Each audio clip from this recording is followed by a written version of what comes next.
Yeah, obviously this is a big weekend. We're excited about it every year. I think both sides are, fans are, coaches, players. So anxious to get playing, and the hay is in the barn now. So it's just a matter of our players playing against their players and playing some great baseball.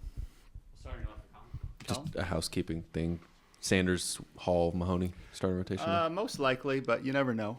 We're still waiting to get their rotation, so you generally don't want to release your rotation until you know you're getting the others as well. And there's a lot of guys that have played in this series before, your Sanders, your Halls, your Wimmers, but a lot of guys who will be in this lineup that haven't played the big role. What's kind of your message to them and how you tell them to maybe stem this and have an emotional release that's a little bit normal compared Just to most play series? baseball. I mean, we're going to play baseball. I mean, what's better than that? You're getting to play baseball in front of big crowds. That's what they love to do.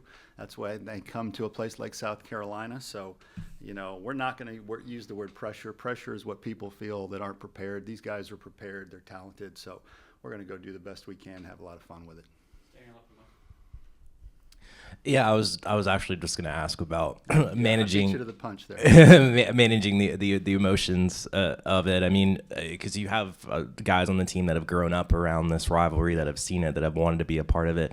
Is there a balance sometimes where it's like, hey, can you use this emotion a little bit, or is it you want guys to be even keeled as much as possible? Yeah, I think each guy is different.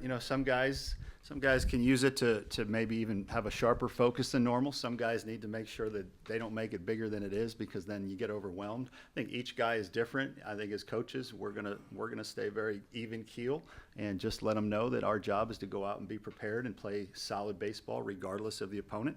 And it's just that right now there's more eyes on them when they're doing it, but it's still pitching, hitting, running the bases, all those things. Big advantage or little advantage having a guy who in the dugout with such intimate knowledge of their roster? I think we'll find out in about 4 days, won't we? Yeah, I mean, I don't know how it could hurt us. I don't know how you can say that would hurt us having Monty here. So we'll see. We'll see how much of an impact it is. Mark, when you've played the kind of competition that you've played, besides walks and strikeouts on offense and defense, what's the stat that just pops out to you that makes you feel really good about best about your team right now? Well, hopefully no disrespect to who we've played based on how you started that question. I think our job is to go out and play great baseball regardless of the opponent, and we've done that. What stat, though, do you like for that? Well, I like the fact that we're hitting 322. I like the fact that we have a 2 ERA. I like the fact that our fielding percentage is 972. We're 15 for 15 stealing bases. We've only had 21 walks in 81 innings. Our opponents are hitting 166 against us. So, look, those are all good numbers. Those are all good numbers. And we understand that a lot of great teams are ahead of us on our schedule, but I would never disrespect any team in college baseball right now, because everybody is older, everybody is better than they've ever been. I'm going back, Mike. Mark, your sixth Carolina-Clemson rivalry, I think, as the head coach here. What have you learned in the 5 previous seasons about this rivalry? Just enjoy it. I mean, at the end of the day, I think early on you put so much pressure on yourself and you allow outside forces to put pressure on you. I mean, this is a blessing. It's an opportunity, and we're going to enjoy it. That's what I've learned. Enjoy that you get to be a part of something like this. Middle here, Al. On Will, and we know he didn't throw in the fall. He's kind of been a little bit shorter the last few times. Is he built up yet? Is he ready to? Does he have the wheels off, I guess, or is he still on any kind of pitch count? No, I think he should be mid-season form, in terms of pitch count and all that stuff. So I'd like to see him continue to get better as he has the last few weeks. But yeah, pitch count issue will be no different than it would be in the middle of the season now. Right about 100 is where we let our guys go. Very rarely do they go much over that, and that'll be about the numbers we're looking at. And then Monty was talking yesterday about how consistency is the key after this hot start. How do you kind of go about building consistency with this lineup as SEC play approaches? Yeah, consistency starts with preparation. The preparation has to be the same regardless of the week, regardless of the opponent. Preparation has to be consistent for performance to be consistent. So we're not going to do anything different this week other than what we've been doing. And so that's where you're going to get your consistency. As it relates to our lineup, we're going to continue to try a thing here or there, whether it's the order, whether it's a guy, replacing a guy that might be in a funk. But for the most part, we're going to try to be consistent with who we're playing and how we're getting ready. Leadoff was always going to be kind of maybe a mix and match early. What have you seen? Where are you in that process right now, and what did you see from Will Tuesday night? In that Yeah, spot? I liked what Will brought to the table the other day. Obviously, when you hit a homer your first at bat, you're going to like that. But he's an older guy. He's an experienced guy. We say it all the time. He's a good first guy through the door kind of player to kind of show you the way, and he gives you veteran at bats. He gets on base at a very high rate. So I like the look of that. Doesn't mean it'll be there forever. I've said this many times in here. Everything we do is current, not necessarily permanent. But I like the look of that. But doesn't mean we won't go back to a Carson Horning at some point, or anybody else. In the back, Rick. You talked about the importance of the players keeping their emotions in check. Is it tough for a coach to keep your emotions in check, especially so many eyes, so much interest in this series, 3 games, 3 field ballparks? No, I don't think it is. I mean, maybe 10 years ago, maybe 5 years ago, but I think as you get older, as you have been through this many times, you just learn what's important and what's not important. And what's important for coaches is to serve the needs of your players, keep their focus where it needs to be, focus on the things we can have an impact on, and shut out everything else. That's, I think, again, as you get more experienced and you get older, you start to learn those things. Your left, Mike. Obviously, it's no problem. Obviously, a new twist with Coach Backage there now for Clemson. Not sure how much you've crossed paths with him in the past, but what's your sense of how a Backage coach team looks and operates and feels? Yeah, I mean, I think they're an athletic team. They like to run clearly. I think they're still looking for their identity, but that's totally normal for a new coach. Eric and I crossed paths when he was a recruiter at Vanderbilt and I was a recruiter at Tulane. I don't think we've ever played each other as head coaches, so I don't know a whole lot about his history there. But I know Clemson has good players and they'll be ready to go. In the middle, Phil. Well, you two head coaches aren't doing a good job with the weather right now. Have y'all talked about plans if it's a messy night up there tomorrow or whatever the case may Yeah, be? everything is always on the table, Phil.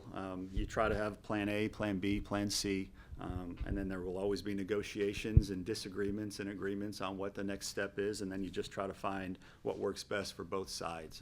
So there have been preliminary conversations on just in case if we can't play that game on Friday. I would guess you'd see something similar to what happened a couple years ago, and I think that's where we are right now. Mark, from afar, what did you make of Coach Bakage's ability to get a team from up north like Michigan into the Omaha finals? Yeah, it's very impressive. Anybody that gets anybody to Omaha is very impressive. It's harder than it's ever been to get to Omaha, and so to get a northern team up there, that definitely shows that you're doing some really good things. And look, everybody's trying to get to Omaha, so whether it's a coach, whether it's a program, whether it's a player, anybody that's been to Omaha, that earns respect. Back to your right, John. You mentioned they like to steal bases. Y'all haven't been great at throwing out guys just yet. How do you balance what they want to do running and getting your catchers going and also your pitchers at maybe keeping those guys a little bit closer? Yeah, it's the same thing you always talk about. It's either the pitchers have to do a good job of holding them, both in terms of the times to the plate and making sure your pitchers are not in an area of time where it encourages the other team to want to run. Your catchers have to throw strongly and accurately, 2-0 or better. And you have to do a good job with your picks, changing your times. And we've had a couple pickoffs right now. So we've given up 10 stolen bases in 9 games. That's not egregious, but it's also we want it to be better. So that's something we're constantly working on. Colin. Mark, you've kind of switched Evan Stone and Tippett a little bit there in center into that 9-hole spot. Neither great batting average-wise, but where do you feel like that spot is 10 games into the year, and how do you evaluate those guys from an on-base percentage perspective and a defensive perspective? Yeah, well, there's a big difference in the on-base percentage. You don't have to be a rocket scientist to look at the stat sheet and see that. Stone has the edge in experience, clearly. They're both very athletic. They both can really go get the ball in center field. You've seen that from both of them. So I think they'll both continue to get opportunities out there. Who we go with tomorrow, we're still working through that, but I don't think Evan Stone will hit 150 for the entire year. I think he's working extremely hard, and he will get it going again. He's still found a way to get on base. He's still found a way to score 12 runs, so he's still bringing a lot of positive things to the table.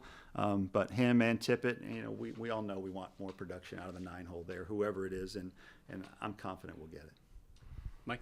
Like you keep talking about keeping the emotions in check, right? But does it feel different each year coming into this series? I don't know that it feels different. I mean, it's just you're excited for it every year. So, I mean, does Christmas feel different every year? I mean, yeah, maybe you have better expectations some years than others, but it's something you look forward to and you enjoy being a part of it every year.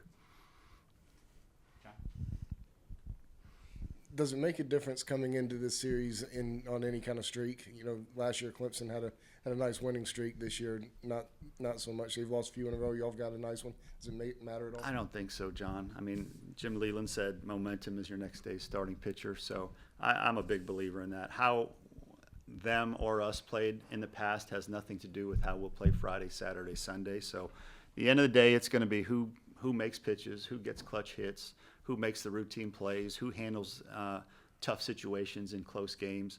That's what it's about. And I think when you have a series like this, a rivalry as strong as this, you can throw out records, you know, and it's just going to be about who plays better this weekend. All right. Thanks, everybody. Enjoy the weekend.